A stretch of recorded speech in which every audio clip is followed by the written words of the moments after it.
డిష్లో ఏం చేస్తున్నావు కన్నా? కట్ చేస్తున్న బనానాని. ఓకే. ఇప్పుడు నేను ఏం చేస్తున్నానంటే తయారు చేస్తున్నానంటే నేను బనానా రైస్ చేస్తున్నా. బనానా రైస్ చేస్తున్నావా? ఎలాగబ్బా అది? రైస్ బనానా కల్లంతే. రైస్ బనానా అంతేనా? ఇది కొత్త రెసిపీ బాగుంటుందా మరి? నువ్వు తిన్నావా ఎప్పుడన్నా? ఎవరు చేసి తిన్నావు? మీ మ్యామ్ చేసిందా? నిజం చెప్తున్నావా? నువ్వు కామెడీ చేయట్లేదా? ప్రామిసా? ఓ ఈరోజా? ఓకే, జాగ్రత్త కన్నయ్య నైఫ్తో. ఎక్స్పర్ట్ అయిపోయావా? అవును కరెక్టే. ఇది ఈరోజు చేపించారా మీ స్కూల్లో సమ్మర్ క్యాంప్లో? సో ఇప్పుడు నీకు బనానా అయిపోయింది. నెక్స్ట్ ఇంగ్రీడియంట్ ఏం కావాలి? రైస్ తీసుకుంటా. Okay done. ఏం చేస్తున్నావు కన్నయ్య?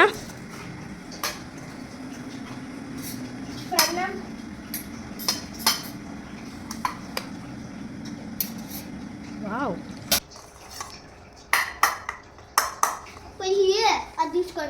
ఏంటదే? నిజం చెప్పు కన్నయ్య, నిజం చెప్పు. మీ స్కూల్లో ఇలా చేశారా? వేరే తీసుకున్నారు కానీ మన దగ్గర అది లేదు, ఇదే ఉంది కాబట్టి.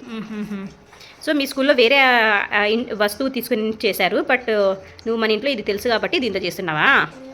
నైస్. కానీ బనానా ఇచ్చినారు, అలాగే రైస్ కూడా పెట్టినారు. చక్కెర తీసుకుంటా పోయి. చక్కెరనా? ఓకే.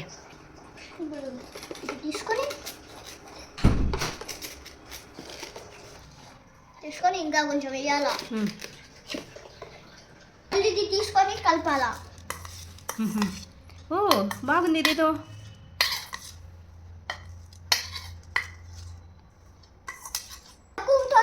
చాలు చాలు చాలు చాలు ఎనఫ్. ఇప్పుడు దీంట్లోనే మనం చేయాలా. దీంట్లో చేయాలా, తక్కువ షుగర్తోనే చేయాలా. మేము ఎక్కువ షుగర్ వేసిన, మా స్కూల్లో తక్కువ షుగర్ వేసినారు, నేను ఎక్కువ వేస్తున్నా. Okay okay. స్మాష్ చేయాలా? ఓ అట్లా చేయాలా?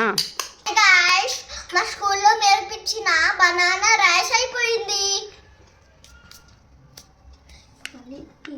వీటిని తీసుకొని దీంట్లో వేయాలా, షుగర్ని కలపాలా. చూడు ఇలా కలిపితే చూడు షుగర్ రైస్ అయిపోయిందట్టే. ఇప్పుడు తిను. తినాలనా? తిను, నువ్వే తిను. నీకు ఒక స్పూన్ పెడతాను, ఎలా ఉందో చెప్పు. ఇంకొంచెం తిని చెప్పా. వాహ్.